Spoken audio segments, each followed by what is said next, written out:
ഇനി നമുക്ക് ചരിത്രത്തിലേക്ക് ഒന്ന് പോകേണ്ടതുണ്ട്. നിങ്ങളിൽ പല ആളുകൾക്കും അറിയാവുന്ന ഒരു ചരിത്രമാണ്. അറിയാത്ത ആളുകൾക്ക് വേണ്ടി ഒന്നുകൂടി പറയുകയാണ്. എവിടെയാണ് നമുക്ക് പാളിയത് എന്നുള്ളത് കൃത്യമായിട്ടൊന്ന് മനസ്സിലാക്കാനായിട്ട് ഇതുവരെയുള്ള നാൾവഴികൾ ഒന്ന് മനസ്സിലാക്കേണ്ടതുണ്ട്.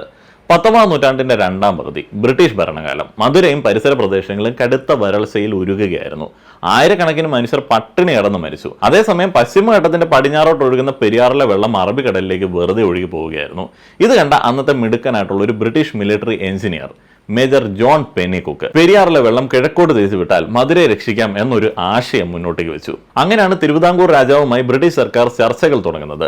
അങ്ങനെ തിരുവിതാംകൂർ മഹാരാജാവ് വിശാഖം തിരുനാളിന് വേണ്ടി ദിവാൻ വി രാമയ്യങ്കാരും മദ്രാസ് പ്രസിഡൻസിക്ക് വേണ്ടി സ്റ്റേറ്റ് സെക്രട്ടറി ജോൺ ചൈൽഡ് ഹാനിങ്ടണും 1986 ഒക്ടോബർ 29 കുപ്രസിദ്ധമായിട്ടുള്ള പെരിയാർ ലീസ് എഗ്രിമെന്റ് ഒപ്പുവെച്ചു. കരാറിലെ ഞെട്ടിക്കുന്ന വ്യവസ്ഥ ഇതായിരുന്നു. തിരുവിതാംകൂറിന്റെ പരിധിയിലുള്ള 8000 ഏക്കർ ഭൂമി മദ്രാസ് പ്രസിഡൻസിക്ക് പാട്ടത്തിന് നൽകി.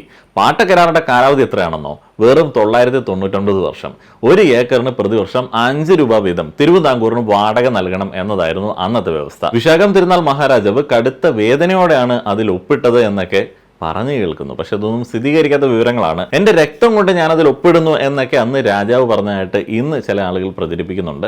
അറിയില്ല ഇനിയിപ്പോൾ രാജാവിനെ വൈറ്റുവാഷ് ചെയ്യാനായിട്ടാണോ അതോ ഇനിയിപ്പോൾ അങ്ങനെയൊക്കെ ഉണ്ടായിട്ടുണ്ടോ എന്നുള്ളത് അറിയത്തില്ല. അപ്പോൾ അങ്ങനെയൊക്കെയുള്ള കാര്യങ്ങളുടെ അടിസ്ഥാനത്തിൽ 1887 പെന്നിക്കുക്കിന്റെ നേതൃത്വത്തിൽ ഡാം നിർമ്മാണം തുടങ്ങി. അതിന്റെ കഷ്ടതകളൊക്കെ നമ്മൾ പല ആവർത്തി കേട്ടിട്ടുണ്ട്. കാട്ടുമൃഗങ്ങൾ, മലേറിയ, പ്രകൃതിക്ഷോഭങ്ങൾ, അതിനോടൊക്കെ പോരാടി 1895 ഡാം പണി പൂർത്തിയായി. ചുണ്ണാമ്പും കടുക്കയും ശർക്കരയും ചേർത്തുള്ള സുർക്കി മിശ്രിതം ഉപയോഗിച്ചിട്ട് ഈ ഡാം നിർമ്മിച്ചത് എന്ന് ഏത് കൊച്ചുകുട്ടിക്ക് പോലും, കേരളത്തിലുള്ള കൊച്ചുകുട്ടിക്ക് പോലും അറിയാം. അന്നതൊരു വലിയ അത്ഭുതമായിരുന്നു. പിന്നീട് ബ്രിട്ടീഷുകാർ പോയി, ഇന്ത്യക്ക് സ്വാതന്ത്ര്യം കിട്ടി.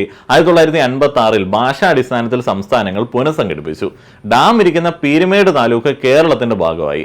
എന്നാൽ വെള്ളത്തിന്റെ അവകാശം തമിഴ്നാടിനും. 1970കളിൽ ഡാമിന്റെ സുരക്ഷയെക്കുറിച്ചിട്ട് കേരളത്തിൽ ആശങ്കകൾ ഇങ്ങനെ ഉയർന്നു തുടങ്ങി.